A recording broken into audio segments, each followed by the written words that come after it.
I'm Deepthi Sankar and I'm a junior at Washington. I'm Erin Gutierrez and I'm a sophomore at Washington. And today we're going to be discussing influencer culture. So to start it off, what do you think influencer culture is? I believe influencer culture is like the influx of like influencers and like in kind of like modernly than like how many there used to be. Okay, and do you think influencer culture is good or bad or like neither? I think it has more negative effects than positive. And what platforms do you see influencers like influencing people? I feel like I usually see them on kind of like Instagrams or like TikTok. Okay. And do you see a lot of like people who are teenagers, like younger side, or do you see a lot of older people? I think the most common is like in young adults, but I feel like teenagers are definitely like up there too.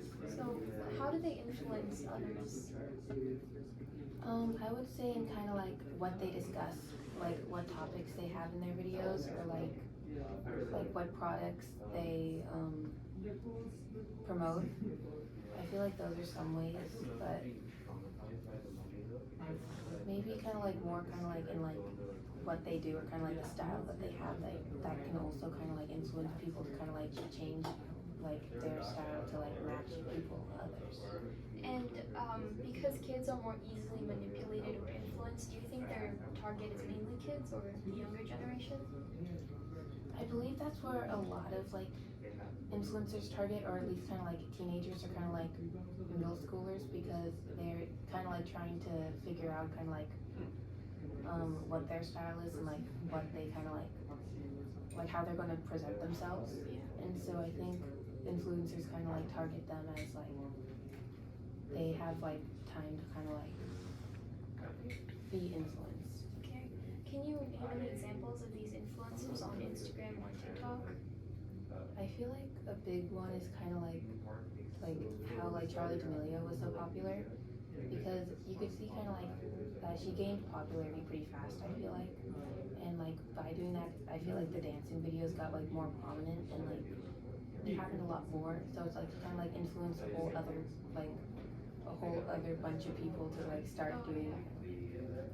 So, so do you think she reaches out to an audience because of her TikTok fan base? I think that's like her main fan base, like where she gets like the most attention from like people. So I think it's kind of like makes sense that that's kind of like like the fan base that she like targets more. So, would you really say that TikTok in a way boosts this influencer culture? I would definitely say that, because especially with like the algorithm that it has, like it's able to kind of like give people kind of like more videos that suit what they're like looking at. So like if there's an influencers doing like the same thing, they're gonna like keep seeing the same like influencers getting more popular and everything. And do you see influencers on YouTube, for example, like family blogging channels? Yeah, I actually used to watch them like when I was younger. Who did you watch? I think I actually did check out Eight Passengers when I was younger. Yeah, I remember them too. Yeah, and then like when you were younger, did you realize what the mom was doing was kind of wrong in a way? I think in a way I was kind of like blindsided by the fact, because I only had two siblings and our relationship wasn't always perfect growing up. And so I think when I saw like all these siblings kind of like getting together doing stuff as a family, I think I was just kind of like ignoring what was being seen on camera and instead focusing on what I wanted to see on camera. Can you expand more of what you think of family vlogging channels? I think that they promote these like ideas within family, like where you're like, if my family doesn't do this, if my family isn't like this, are we really like that close of a family? Like I feel like they can like influence like a family's dynamic with each other, or like maybe kind of like make you think like maybe you should be doing more for your family. It's just kind of like, because because growing up, I always saw like the families like doing like vlogs together, doing like games together, and I didn't really have that a lot when I was growing up. So I thought, oh, maybe I'm supposed to be playing a lot of games with my family. Yeah. Yeah. So do you think it had like a negative impact on you? I think it did because I remember I used to try to do so much with my brothers because of that I feel like our relationship kind of got strained more than it was before. So you tried to like recreate what you saw on TV. Yeah.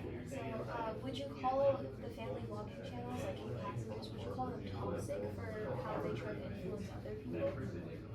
I would say a lot of them are toxic.